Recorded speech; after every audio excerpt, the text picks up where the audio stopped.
Welcome everyone. In this video I show you how I upgrade all my small round irrigation valve boxes so I have way more space to be able to service my sprinkler valves in the future. We'll go through all the steps how to dig around your valves, add pebbles for drainage, and choose the right size larger rectangle valve boxes. Finally, how to modify your new valve boxes to fit your irrigation setup. So if you're interested in learning how to install or upgrading your sprinkler irrigation valve boxes, let's go.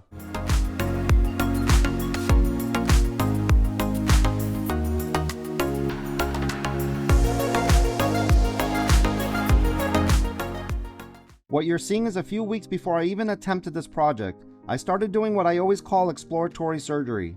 Look what a mess all these wires are. The original installers just wrapped the wires around the valves and the PVC pipes. They used round valve boxes, which I don't like because they barely leave you enough room to service your sprinkler valves or solenoids when it becomes necessary.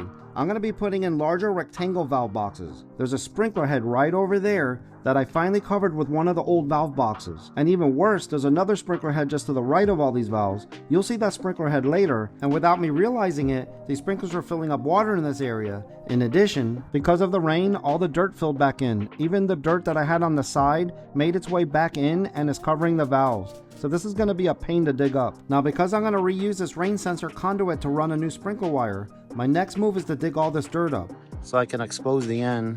And then once all that's over with, then I got to decide how I want to run the wires this way to hook it all up. So I'm going to start the digging at the normal speed just so you can feel how long this took. This is a perfect example why I speed up my videos, because this would be real boring to watch in real speed. Okay, that's enough, let's go. This dirt is tightly packed because it got wet then dried. But I work at it, chopping at it, breaking it up, then scooping it out. I see the wire so I lift it out of the way, then make sure the hole is deep enough so I have clearance to run the new wire. I'm removing this rain sensor because my smart sprinkler controller gets the weather forecast from the internet, so it's not needed anymore. I cut the wire and take out the two screws holding the bracket, and it's detached. Then I pull the old wire out of the conduit. Here's a shot after I ran my new sprinkler wire through my attic.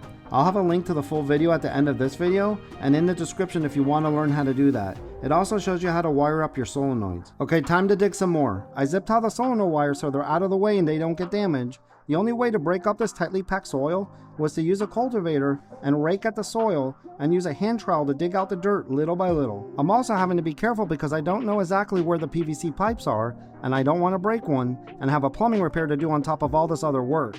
You are now seeing the sprinkler I believe that was filling up the area with water I was explaining at the beginning of this video. Okay, valve boxes. I first tried this rectangular 12-inch by 17-inch one. It was almost large enough to encompass 3 valves, but not quite. I didn't like it. It wouldn't leave me enough room to work on the end valves. I quickly realized this one won't work. See how the solenoid is literally sticking out of the box? Next, I tried this rectangular 10-inch by 15-inch valve box. This size can encompass 2 sprinkler valves, so I have to use 3 of them. This is working out better, but I'm still not satisfied. After looking at this in place, I have an idea to get the 2 valves more centered within the boxes.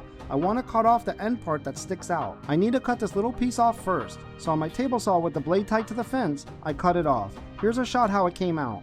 So I continue and cut off the other 3. Next I need to adjust the fence, so I just cut the part of the box that sticks out, but not the box itself.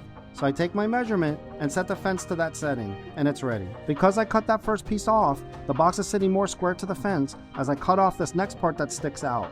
I just move the box slowly, and the saw cuts right through the plastic.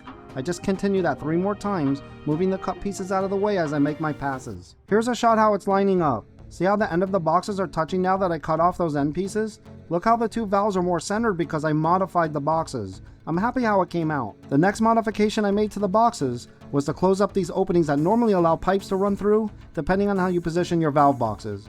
I'm using cut up pieces of thermoplastic rubber and vinyl wall base. I'm gluing them on, and you'll see me later add duct tape over them too. Here's another shot of me digging around the valves. I need to lower the dirt level even more to make room for the pebbles that I'll use to help with drainage. I continue to use the cultivator to rake out the soil, then use my hand trowel to dig the dirt out little by little. Now like I mentioned earlier, if you want to watch the full video on how I ran the conduit under the valve boxes and wired up the solenoids, I'll link the full video at the end of this video and in the description. I'm just showing you this fast forward footage, so as I show you the next steps of installing the valve boxes, you're not wondering how that just appeared there. I pulled all this footage from that longer video for those who are just interested in learning how to install or upgrade their irrigation valve boxes. Okay, real quick, it just made sense to upgrade this old sprinkler head while it was dug up.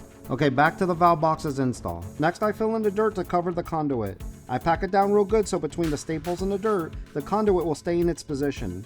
I want this flat too, allowing the valve boxes to sit level, so I'm evening the dirt out with my hands. And then fill in the whole area with pebbles to help with drainage. I'm temporarily using a piece of wood you see on the right side to contain the pebbles under the valve boxes. That right side past the valve box you'll see me fill in with dirt. I pick any pebbles that got on the valves and solenoids and even them out like I did the dirt with my hands so the valve boxes sit level. Okay, finally, let's get the valve boxes installed. I place them back into position and I need a mark where I need to cut the pipe slots to allow the water pipes to pass through. I use a piece of chalk to do this. I take a measurement on how deep I need to cut the pipe slots and transfer that measurement, drawing out my new pipe slot cutout. Now at first, I tried cutting the stick plastic with my snips, but it wasn't that easy and taking way too much effort. So why do it by hand when you can do it with a power tool? So I bust out my Dremel and try it out, and it was much easier doing it this way. Once I make my 3 cuts, I use my pliers to remove the piece I'm cutting out. So I continue cutting out the rest of the pipe slots on this first box, and next I add duct tape over the vinyl wall base I used to close up the original pipe slots. I want to make sure they don't come off, allowing dirt inside the box. Trying it out, I like it. Came out nice. What do you guys think? Okay, let's do the other 2 valve boxes the same way. You have to do it one at a time so the boxes are in their exact position or the pipe slot cutouts won't line up correctly. So like anything you do repeatedly, this got easier and easier to do the more I cut out. I got my technique down. So I make quick work of cutting out the second box's pipe slots and finish up by adding the duct tape. Let's go try it out. I put it in place and here's a shot how everything's lining up so far. You want to make sure if anybody steps on the valve boxes, they don't push down on the water pipes. One last box to go. I'm going to really fast forward this third valve box because you know the drill by now. I like showing you all the steps in my videos, but you don't need a play-by-play of the exact steps 3 times in a row. So I put it in place with a wiggle and here's a shot from the side as I check out the alignment.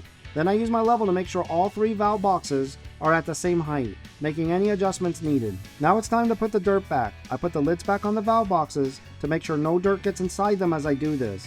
And I just keep shoveling and raking the dirt into place. Check out how much dirt I needed to fill back behind the valve boxes. So I just kept working at it little by little. This dirt was so hard to work with because it kept getting wet. I would have to chop it up so I could scoop it up. I finally got all the dirt back and used both sides of my rake to level the whole area. I was so happy to see this area of my yard not dug up anymore.